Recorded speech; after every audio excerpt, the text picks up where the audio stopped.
अच्छा, तो फिर ये बताएं कि एक स्टूडेंट के लिए सबसे ज़रूरी चीज़ क्या है? सोचिए, सोचिए।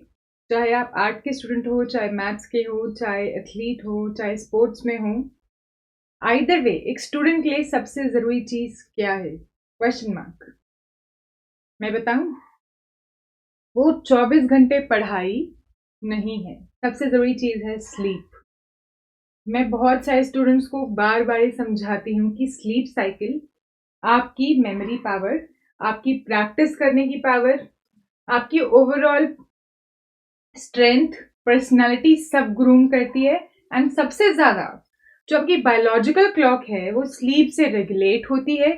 एंड अगर आपकी स्लीप साइकिल सही नहीं है या फिर आप जानबूझकर रात को जाकर आइदर वे फ़ोन चलाने के लिए, मूवी चलाने के लिए, नेटफ्लिक्स यूज़ करने के लिए या पढ़ने के लिए या प्रैक्टिस करने के लिए अपनी स्लीप को कुर्बान करें। Once in a while is okay. Once a month ठीक है ना, ओवरनाइट आपने पुल कर लिया अलग बात है, but more than that it is critically harmful. तो अगर आप एक अच्छे स्टूडेंट हैं and you may be at any level in your preparation at any as, इससे फर्क नहीं पड़ता कि आप क्या सीख रहे हैं और किस एज पे सीख रहे हैं, पर बात जरूरी है कि टाइम पे सोया करो यार। So I'm Ishika and you are here at Trip Bohemia. Welcome to our channel and let's talk about what should we talk about? Okay. बातचीत हमने स्टार्टिंग में कर ली है, so let's solve some questions on ordinary differential equation today. जैसे कि आपने देखा था कि पिछले कुछ सेशन से हमने एक पैटर्न बना लिया है, जैसे कि आपकी रिक्वेस्ट के हिसाब से हमने पैटर्न अडॉप्ट करा है, यानी कि यू आर द इंस्पिरेशन।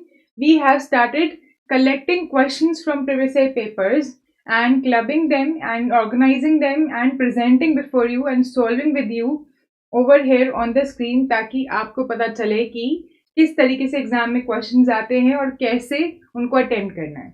ये पहली बार नहीं कर रहे हैं, तो हम बहुत सालों से कर रहे हैं, पर अब हम वन शॉट्स बना रहे हैं, यानी कि एक टॉपिक के सारे क्वेश्चन सारे सालों के उठा के आपके सामने ला रहे हैं, क्योंकि आपकी रिक्वेस्ट थी, तो ऐसा करने की हम क्वेश्चन कर रहे हैं। आज भी हम ऐसे ही करने वाले हैं। आज हमारा टारगेट होगा ordinary differential equation and topic first order differential equation, उसको हम सॉल्व करने की कोशिश करेंगे। अब डिफरेंशियल इक्वेशन में बाकी सारे सब्जेक्ट्स की तरह इन्फिनाइट टाइप के क्वेश्चन पॉसिबल हैं, तो मैं ऐसा बिल्कुल नहीं कहूंगी कि 5-10 क्वेश्चन या 20 क्वेश्चन हम सॉल्व करके सारे प्रकार के प्रीवियस ईयर क्वेश्चन या सारे प्रकार के पॉसिबल क्वेश्चन कवर कर लेंगे, बट हम कोशिश करेंगे कि जितने क्वेश्चन हम कवर करें उसमें आपको सभी सालों का कुछ पैटर्न या कुछ कॉमन नजर आए। तो हम आज वो क्वेश्चन करें जो मोस्ट रिपीटेड या मोस्ट सीन क्वेश्चंस हैं प्रीवियस ईयर पेपर्स में, CSIR नेट में, गेट में, IT जैम में एंड सिमिलर लेवल के बाकी सारे मैथमेटिक्स के एग्जाम्स में। राइट, करें काम स्टार्ट।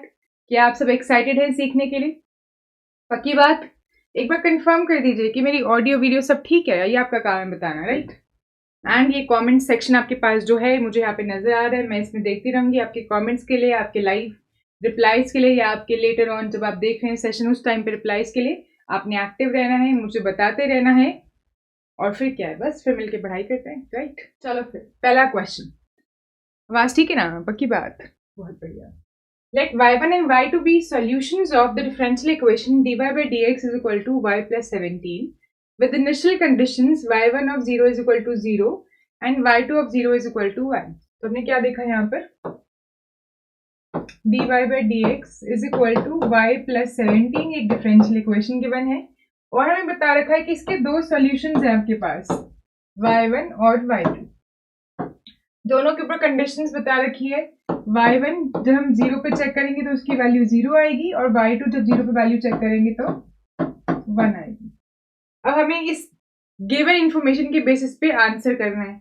अब बहुत बार आपको क्वेश्चन में ऐसा नजर आएगा कि क्वेश्चन में बेसिक क्वेश्चन तो है ही नहीं, इंफॉर्मेशन है, क्या पूछा गया यहाँ पे, क्या बताना नहीं। देन अब क्या बताना है वो अलग से ऑप्शन में पूछा जा रहा है, तो आपको ऑप्शन को देख के जज करना है कि अब इनका करना क्या है। पहला option, y1 and y2 will never intersect.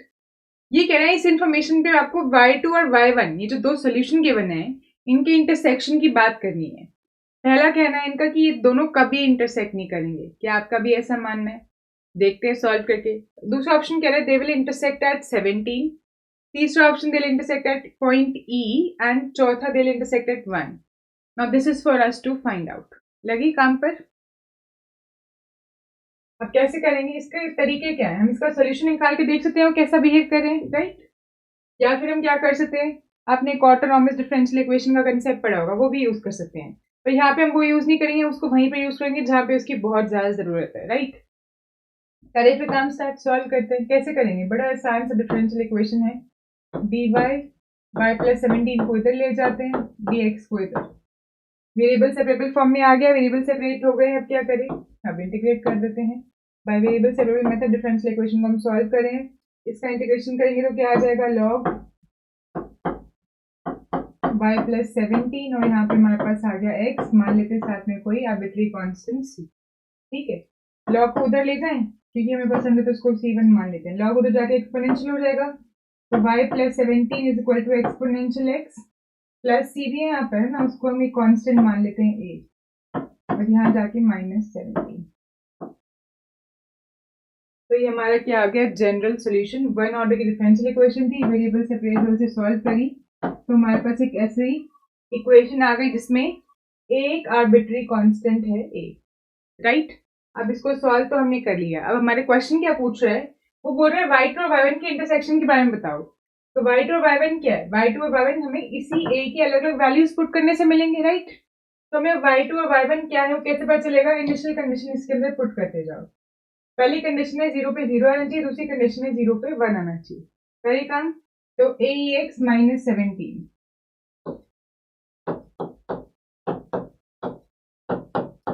ठीक है। अब y ऑफ, पहले हम y1 की बात करते हैं, वो 0 पे 0 आ रहा है और y2 कैसा है, वो 0 पे 1 आ रहा है। सॉल्व करते हैं, पुट कर दें y, जब हम 0 पुट करेंगे तो 0 वैल्यू क्या आएगी, 0 पुट करो, e रेस पर 0 इज 1, तो a माइनस 17 इज 0, इसका मतलब a की वैल्यू क्या हो गई, 7। इससे हमें पता लग गया कि y1 एक्चुअली में क्या है, 17 times exponential x minus 17।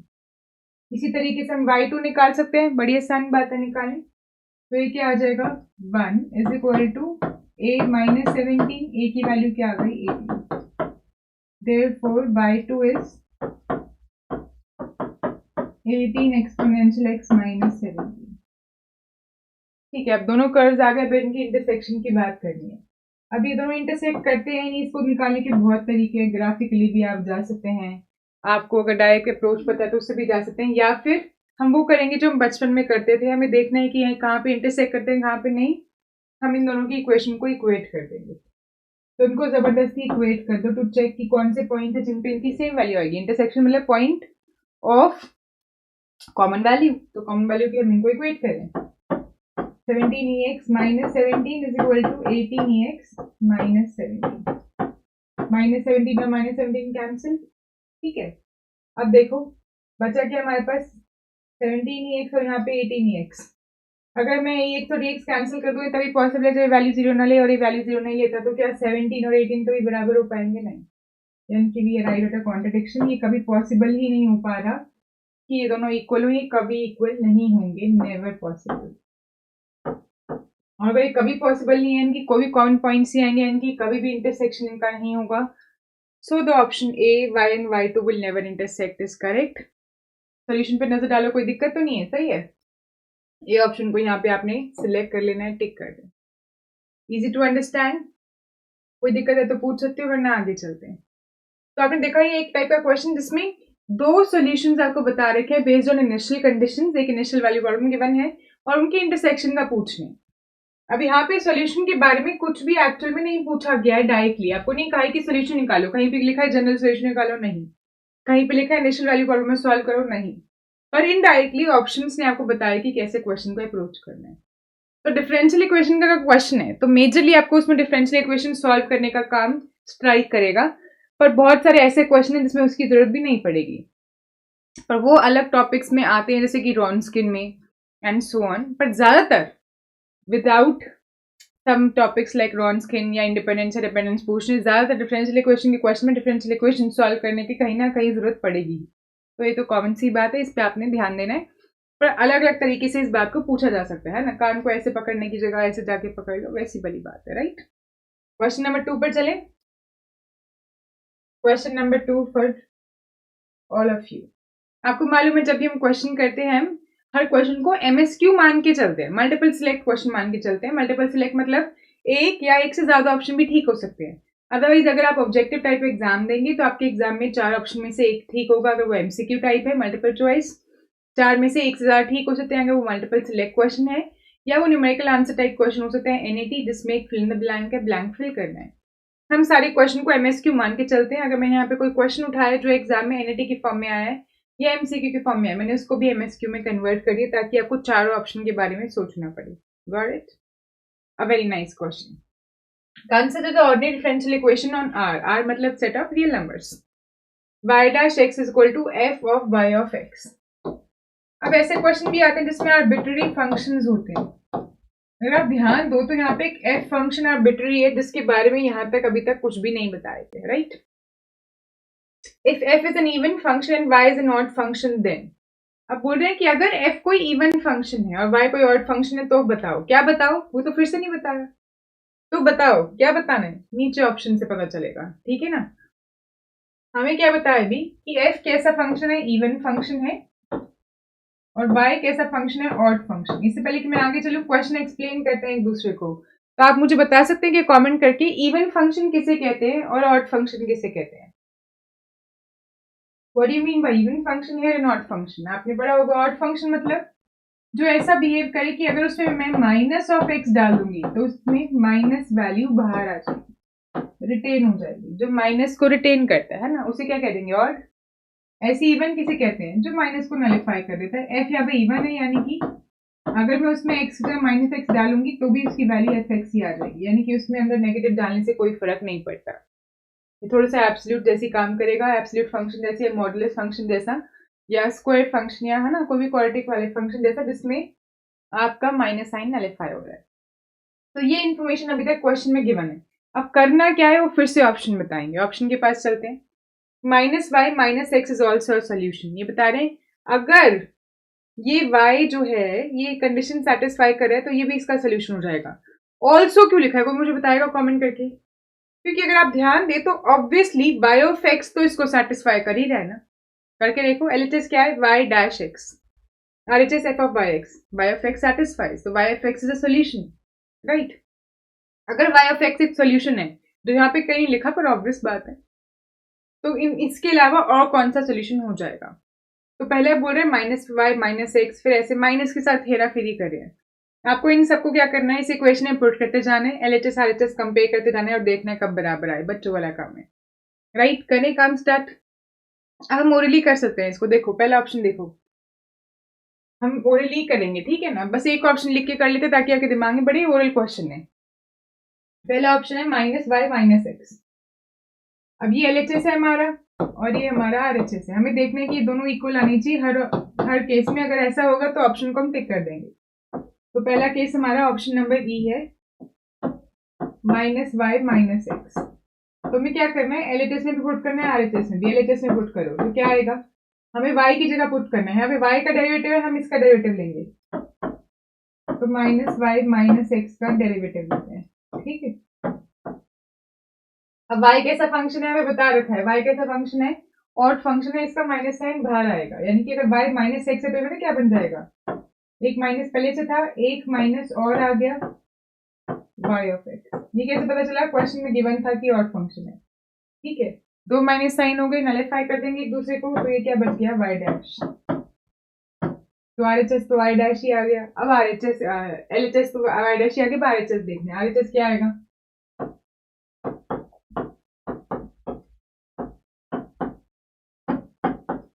f of minus y of minus x. यहाँ तक बात ठीक है? अब इसको करते हैं वापस से। अभी हमें पता लगा कि y कैसा फंक्शन है, नेगेटिव या ऑड फंक्शन है, इसका माइनस बाहर आ जाएगा, इसको नलिफाई कर देगा। अब f क्या है, वो ऑलरेडी इवन फंक्शन है, उसे माइनस हो या नो फर्क नहीं पड़ता। अभी RHS हमारा वही आ गया जो क्वेश्चन का RHS था, f of y of. LHS और RHS मैच कर गई, इक्वेशन पूरी मैच कर गई, इक्वेशन होल्ड हो गई, इसका मतलब ये सोल्यूशन बन जाएगा। सो this is also a solution. अब इसी तरीके से आपको बाकी सारे पुट करके देखने हैं। अब आपको मालूम चल गया कि अगर ये सोल्यूशन है इसको आप पुट करोगे तो यहाँ पे LHS में यहाँ पर नेगेटिव साइन बच जाएगा, इसको पुट करोगे तो भी LHS में नेगेटिव साइन बच जाएगा। इसको पुट करने से क्योंकि ये क्या बन गया, प्रोडक्ट रूल लगेगा यहाँ पे, तो वैसे यहाँ पे एक टर्म मिस हो जाएगा. Only option is E. So E option is correct. बाकी सारे गलत हैं. एफ, डी, एच हमने ओरली डिस्कस कर लिया. आप इनको लिख के भी चेक कर सकते हो बिल्कुल सेम तरीके से जैसे हमने ये ऑप्शन चेक करा है. बात यहाँ तक क्लियर है? किसी को भी कोई डाउट है तो आप पूछ सकते हैं, वरना अपन आगे चलेंगे. चलिए यहाँ तक, चले आगे. Option number E is the answer. चलो फिर नेक्स्ट क्वेश्चन पे चलते हैं. और इससे पहले कि मैं आगे बढ़े, विश्राम लेना चाहूंगी बीच में कुछ मिनटों का और आपको कुछ बताना चाहूंगी. क्या, जैसे आप यहाँ पे क्वेश्चन अटेम्प्ट कर रहे हैं, क्वेश्चन सीरीज है, एक वन शॉट आप देख रहे हैं और शायद आपने इससे पहले भी और देखे होंगे. आइदर वे, अगर आपने पहली बार देखा है या पहले भी देख चुके हैं, और आप ऐसी टेस्ट सीरीज में पार्टिसिपेट करना चाहते हैं, है ना, जैसे हमने प्रीवियस क्वेश्चन यहाँ पे टाइप कर रखे हैं, वैसे ही इसी लेवल के क्वेश्चंस, प्रीवियस क्वेश्चंस को कंबाइन करके न्यू क्वेश्चंस बिल्डअप करके, अगर आप टेस्ट सीरीज में पार्टिसिपेट करना चाहते हैं, या फिर आप चाहते हैं कि मैम हमें टेस्ट सीरीज जो आप ये ऑर्गेनाइज कर रहे हो ऑनलाइन सेशन के फॉर्म में, इससे मजा आ रहा है, पर हम और थियोरेटिकली सीखना चाहते हैं. आप यहाँ पे जो कॉन्सेप्ट यूज करते हो जरूरी नहीं आप सबको आते हो, है ना. अपने को आते हैं क्योंकि अपने पढ़ा है और पढ़ाया आपको ये, है ना. और मुझे भी आपको पढ़ाने के लिए वापस रिवाइज करना पड़ता है. हो सकता है आपके कॉन्सेप्ट इसमें स्ट्रांग ना हो और आप कोई एंट्रेंस एग्जाम को टारगेट करें, नेट या गेट या आईटी जैम या आईएसआई या डीयू या यूपीएससी मैथ्स ऑप्शन या कोई भी एंट्रेंस. सो लेट मी सांस लो. We got you. एंड कैसे? सो अभी आप इधर देख रहे होंगे शायद इस वीडियो को, या तो अपने यूट्यूब चैनल पर या अपने ऐप पर. जानते हैं इसको तो, है ना. तो इसका पार्ट तो आप बन ही गए हैं क्योंकि आपको ये वीडियो अच्छी लगी है. तो आपको क्या करना है, आपको जाना है प्ले स्टोर पर. यहाँ पे आपको ट्रिप बोइंग है, ये सेम नाम टाइप करना है, ट्रिप बोइंग में बायशिका. ये आपको आइकन नजर आएगा, ऐप डाउनलोड करना है. You can be a part of our family, our courses and our test series. इस ऐप के साथ जो है अपनी वेबसाइट edu.tripbohemian.com ये कनेक्टेड है, ये अपनी वेबसाइट है. आप इस पे जाएंगे, आपको सारी जरूरत की चीजें यहाँ पे मिल जाएंगी. Maths courses, art courses, test series, question of the days, PDF about syllabus, about previous question etcetera. तो आपकी प्रिपरेशन के सारे टूल्स आपको एक ही जगह पे मिल जाएंगे. Let me take you to maths courses. तो जैसे आप मैथ्स कोर्सेज पे जाएंगे, आपको यहाँ पर कोर्सेज मिल जाएंगे हर एक एंट्रेंस एग्जाम के नाम से, जो भी मैथ्स में इस लेवल पे ऑर्गेनाइज करवाए जाते हैं. आईटी जैम है, सीएसआई नेट, गेट, आईएसआई. अगर आप बैचलर या एमएससी, है ना, बीएससी या एमएससी यानी कि बैचलर या मास्टर्स की डिग्री करें, उसमें आपको प्रिपरेशन में हेल्प चाहिए मैथमेटिक्स में, so will help you with the entire syllabus.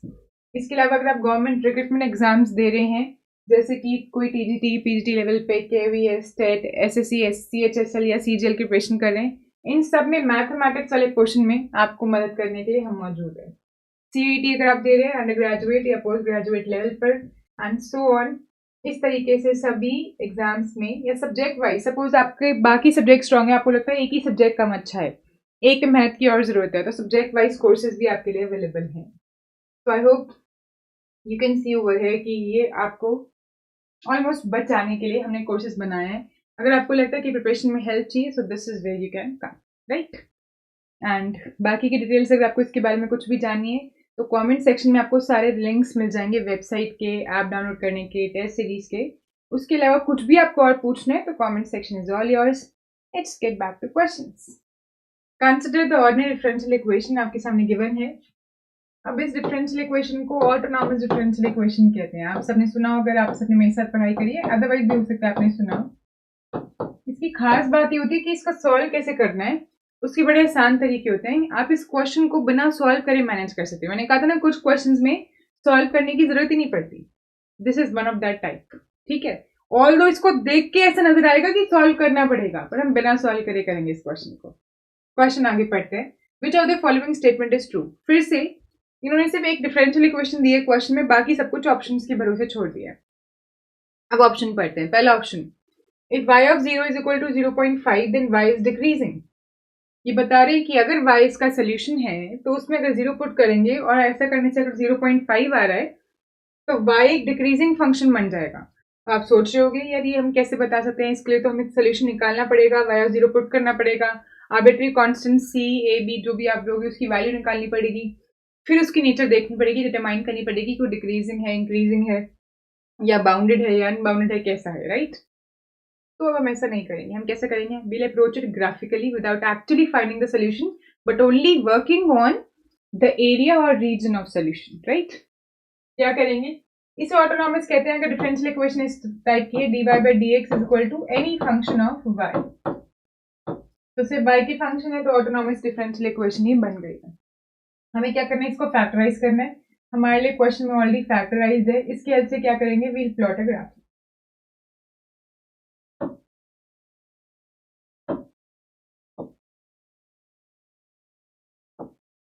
ठीक है, हमारा ऑरिजिन है, ये एक्स एक्सिस है, वाई एक्सिस है। अब राइट हैंड साइड से इसके जीरोस निकाल लो सारे। ठीक है, तो क्या क्या जीरोस आ गए, एक तो 0, एक 1 और एक 2। ठीक है, 3 लाइनें बनानी है हमें, यही तीनों जो निकाली हमें, y is equal to 0, y is equal to 1, y is equal to 2। अब y is equal to 0 line तो गनीमत से यही होती है, x axis, y is equal to 1 इसके पैरेलल बन जाएगी, और y is equal to 2 further इसके पैरेलल बन जाएगी, क्योंकि y is equal to 1 and y is equal to 2। ठीक है, यहाँ तक काम समझ में आया, राइट। अब इसके बीच में ग्राफ की कैसी शेप होगी उसको डिटरमाइन करने की कोशिश करते हैं, करें। देखो, अब इसमें वैल्यू पुट करो, 2 से बड़ी कोई वैल्यू पुट करो। जैसे ही आप 2 से बड़ी वैल्यू पुट करोगे, आपको इसका साइन डिटरमाइन करना है ना। तो y अगर 2 से बड़ा है तो साइन कैसा होगा, देखो यहाँ पे कैसा होगा, 2 का डेरिवेटिव 2 कांस्टेंट है, y इज इक्वल टू 2 हमने पुट करा है ना, या y इज इक्वल टू 3 मान लेते हैं, 2 से बड़ा तो मान लो y 3 है, थोड़ी देर के मन में मान लो y 3 है। ये हमारा सोल्यूशन है, मान रहे हैं, let this be a solution. अगर y 3 ऐसे पुट करो, 3 इंटू 3 माइनस 1 इंटू 3 माइनस 2, सारे साइन पॉजिटिव है, ये भी पॉजिटिव आएगा, ये भी पॉजिटिव, ये भी पॉजिटिव है ना। तो हमने देखा कि हमारी कैसी जा रही डायरेक्शन, पॉजिटिव इंक्रीजिंग, यानी कि यहाँ से हमारी डायरेक्शन इस प्रकार से इंक्रीजिंग वाली तरफ जा रही है। तो यहाँ पे जो भी ग्राफ होगा 2 से बड़ी वैल्यू पर वो इंक्रीजिंग टाइप का होगा। बात ठीक है, हमें इस साइड ज्यादा देखने की जरूरत नहीं है, हम एक साइड से भी डिटरमाइन कर सकते हैं, बाकी इधर भी लगा सकते हैं। बात ठीक है, y इक्वल टू के बाद इंक्रीजिंग है। अब देखते हैं, अगर 2 के बाद तो ठीक है, अब 2 और 1 के बीच में देखते हैं क्या हालत होगी, है ना। यहाँ पे 2 है, यहाँ पे 1 है, तो मान लेते हैं y क्या है, 1.5, 2 और 1 के बीच में। अब इसमें वैल्यू पुट करो जरा, 1.5 पे पॉजिटिव, यहाँ पे 1.5 माइनस 1 पॉजिटिव, 1.5 माइनस 2 नेगेटिव, यहाँ पे बात आ गई negative. Positive positive negative sign क्या आ गया, नेगेटिव, यानी कि यहाँ पे इसकी डायरेक्शन कैसी होगी, डिक्रीजिंग टाइप की। ऐसे लगा लो, ऐसे लगा लो, डिक्रीज कर रहा होगा, राइट। इसी तरीके से अब मान के चलो कि y इक्वल टू 3 भी नहीं, 1.5 भी नहीं, कुछ 1 और 0 के बीच में मान के चलो, मान लो 1/2। ठीक है, मान लो ये सोल्यूशन है, तो फिर हमारा क्या कहाँ लाई करेगा, इसके बीच में। अब नेचर देखते हैं उसकी कैसी होगी, पुट करो दोबारा से और साइन डिटरमाइन करो, 1/2 पॉजिटिव, उससे छोटा नेगेटिव, नेगेटिव, दो नेगेटिव मिला के पॉजिटिव बन गया, यानी कि वहां पे वापस कैसा होगा, इंक्रीजिंग टाइप। अब लास्ट हमें देखना है 0 से नीचे कैसा होगा, तो y को मान के चलो कुछ भी नेगेटिव, मान लो -1। अगर नेगेटिव मानेंगे तो क्या होगा, यहाँ भी नेगेटिव, यहाँ नेगेटिव, नेगेटिव, 3 नेगेटिव, यानी कि इन टर्न नेगेटिव, तो ऐसा साइन आएगा। बात समझ में आई। हमने क्या करा, एक पैटर्न नोट कर लिया यहाँ पे जल्दी से, राइट। अब ऑप्शन चेक करते हैं। पहला option, y of 0 is equal to 0.5 then y is increasing. वो कह रहे हैं अगर 0 पर y की वैल्यू होगी 0.5, 0 पर y की वैल्यू क्या होगी, 0.5, 0.5 कहाँ लाई करेगा, देखो ध्यान से जरा, यहाँ पे कहीं लाई करेगा 0.5। अगर 0.5 यहाँ पे लाई करे, क्या है, देन y इज डिक्रीजिंग। हमने निकाला इस रीजन में y कैसा हो जाएगा, अपवर्ड एरो नजर आ रहा है, इंक्रीजिंग होगा, तो डिक्रीजिंग वाली बात इन्होंने झूठ कह दी। तो पहला ऑप्शन जो ऑप्शन नंबर आई है वो कैसा हो गया, गलत। अब ऑप्शन नंबर जे पे आते हैं, वो कह रहे हैं कि y ऑफ 0 अगर 1.2 होगा तो y इंक्रीजिंग होगा। 1.2 यानी कि वो कहाँ लाई करेगा, 1 और 2 के बीच में, यहाँ पे मान लो कहीं लाई कर रहा है 1.2, यहाँ कहीं, है ना। इस केस में कैसा हो जाएगा, फंक्शन डिक्रीजिंग। ये क्या कह रहे हैं, इंक्रीजिंग। अरे उल्टा सीधा बोल रहे हैं ना, ये ऑप्शन भी गलत है, तो जे ऑप्शन भी गलत है।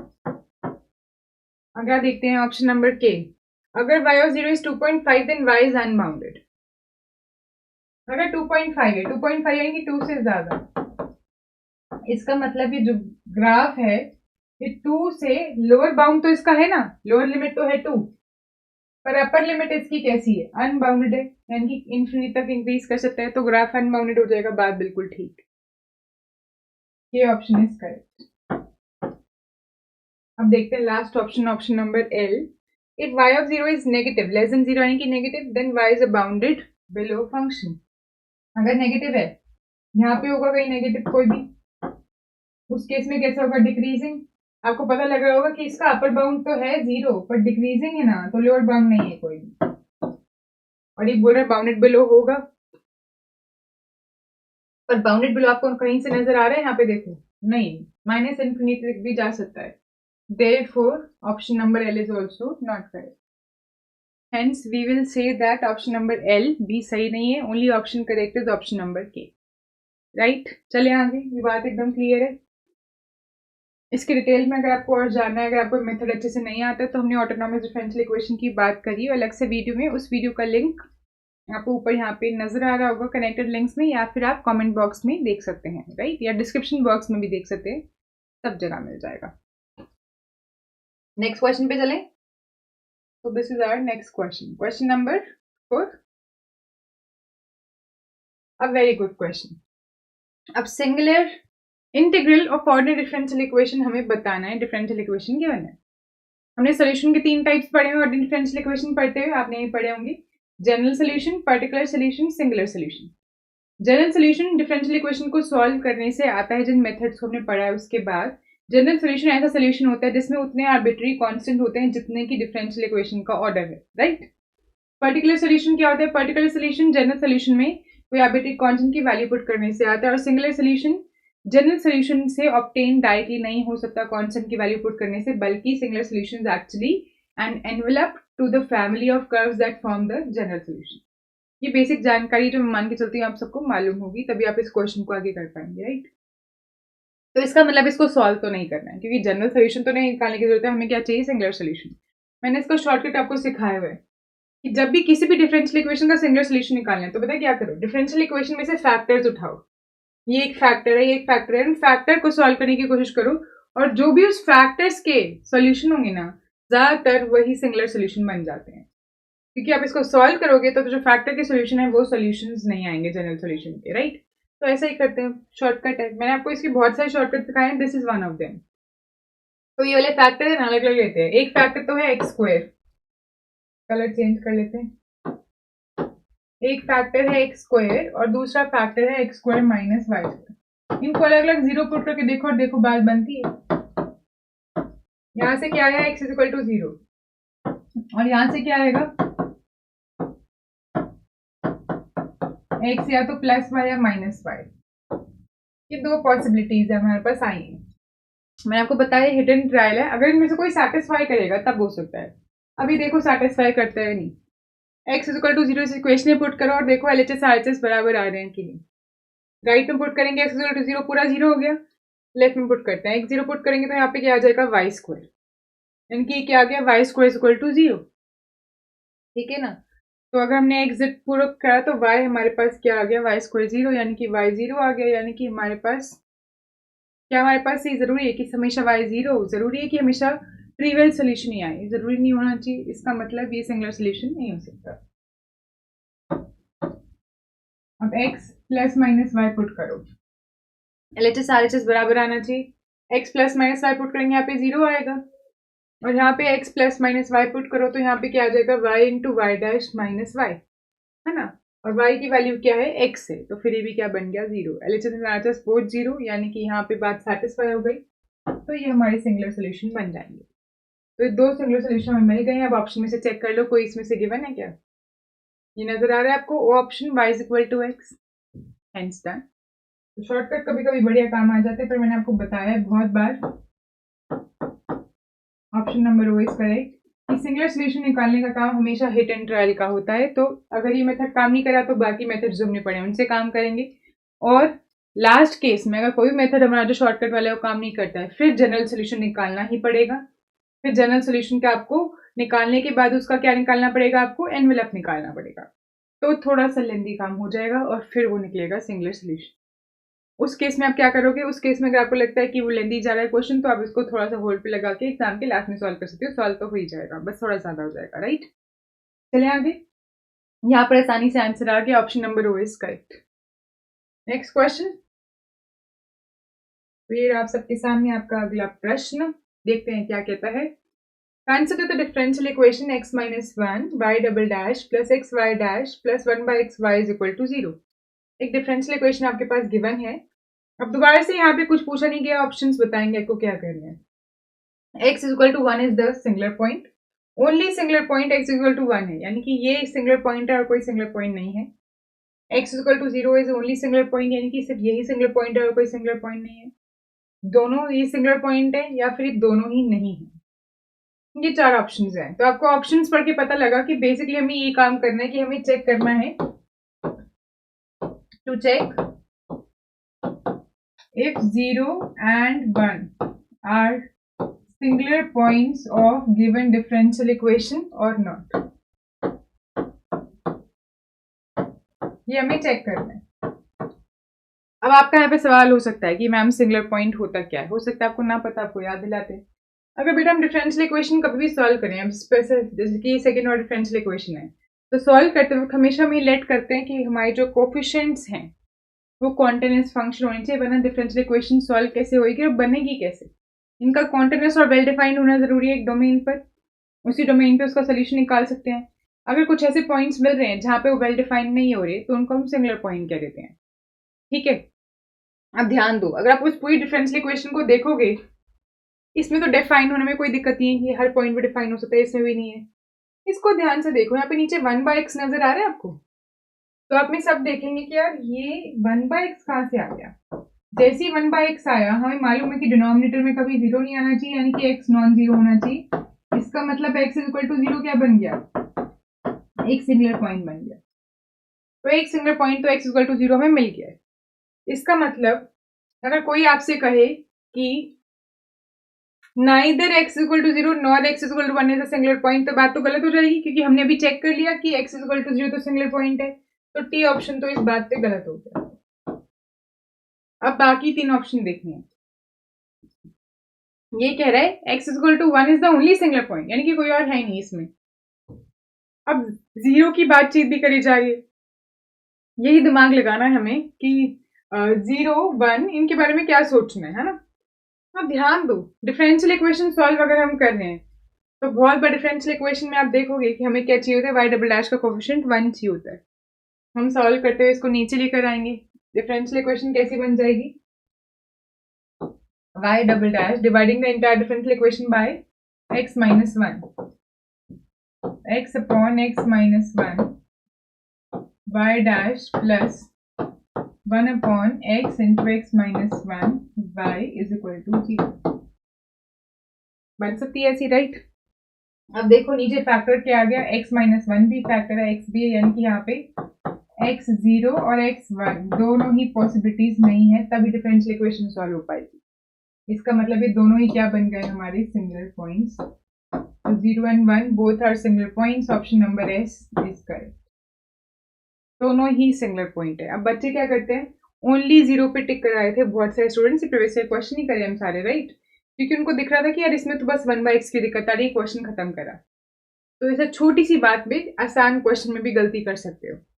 तो ट्रिकी क्वेश्चन हो गया क्योंकि आपको ये पता नहीं चला कि x माइनस 1 भी तो नीचे जा सकता है, और कुछ बच्चों को सिंगुलर पॉइंट में कंफ्यूजन हो गई। तो ऐसे केस में आपको याद करना था कि कॉम्प्लेक्स एनालिसिस जब हमने पढ़ी थी, कॉम्प्लेक्स नंबर्स पढ़े थे, उसमें पढ़ते पढ़ते हमने सिंगुलर पॉइंट्स की बात वहां पर भी करी थी, क्लासिफाई भी करा था, उससे रिलेट कर लिया करो। मैथ्स में बेटा बाउंड्रीज ना फ्लेक्सिबल होती हैं और इमेजिनरी होती हैं, जैसे कि लाइफ में होती है। लाइफ में अगर हमने कंट्री से बाउंड्री बना रखी है तो क्या वो बाउंड्री सच में बनी हुई है, क्या वहां से सच में आइलैंड कटा हुआ है, क्या इंडिया या फिर नेपाल या बाकी कंट्रीज हमारे आसपास जितनी भी हैं, क्या उन सबके बीच में लिटरली आइलैंड से कटे हुए हैं क्या वो इस तरीके से, नहीं, लिटरल बाउंड्री तो नहीं है ना। हमने बस डीमार्केट कर रखा है कि चलो आप मान लेते हैं यहाँ से इतना रीजन आपको गवर्न करना है, इतना आपको करना है, ताकि क्या हो, मैनेजमेंट आसान हो जाए। वो हमने अपनी आसानी के लिए डीमार्केट करा है, बट एक्चुअल बाउंड्रीज नहीं है, एक्चुअली सब कुछ कनेक्टेड है। वैसी मैथमेटिक्स में एक्चुअल बाउंड्रीज नहीं है, एक्चुअली सब कुछ कनेक्टेड है। अगर कभी भी आपको कोई कॉन्सेप्ट या टर्म स्किप कर जाए तो रिलेट करो कि आपने पूरी मैथमेटिक्स में उसके बारे में कहीं पढ़ा है, और फिर उसका जो मीनिंग है उसके हिसाब से निकालो, क्वेश्चन सॉल्व करो। बेटा एग्जाम में आपकी प्रॉब्लम सॉल्विंग एबिलिटी चेक करी जाती है। ये नहीं देखा जाता कि आपको कितना आता है, थियोरिटिकल नॉलेज की एबिलिटी नहीं देखी जाती, ये देखा जाता है कि जितना भी आता है उसे आप कैसे यूज करके क्वेश्चन सॉल्व कर सकते हो। ऐसा ही लाइफ में होता है, आपको जितना भी आपने सीखा है अभी तक किसी भी सब्जेक्ट में, वो सब मिला के आपका विजडम बनता है ना।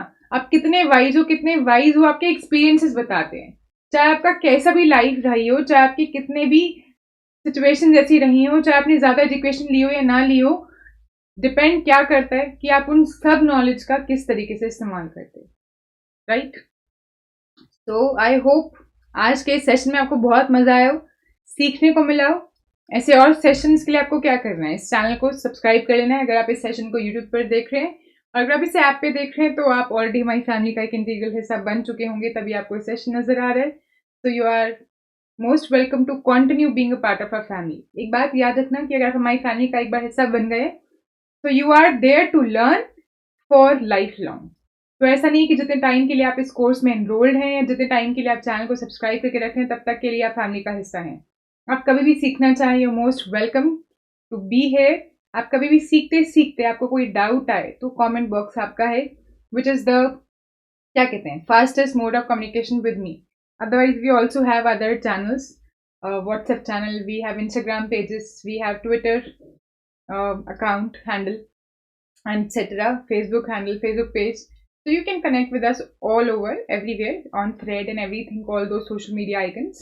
But the best and fastest possible is either email or comment section. तो जो भी डाउट्स हम आप पूछ सकते हैं। Thank you for being with me, thank you for being patient, thank you मुझसे पढ़ने के लिए। Seriously I am a teacher और a professor or a guide or a mentor to you because you are there. I am whatever I am because of you.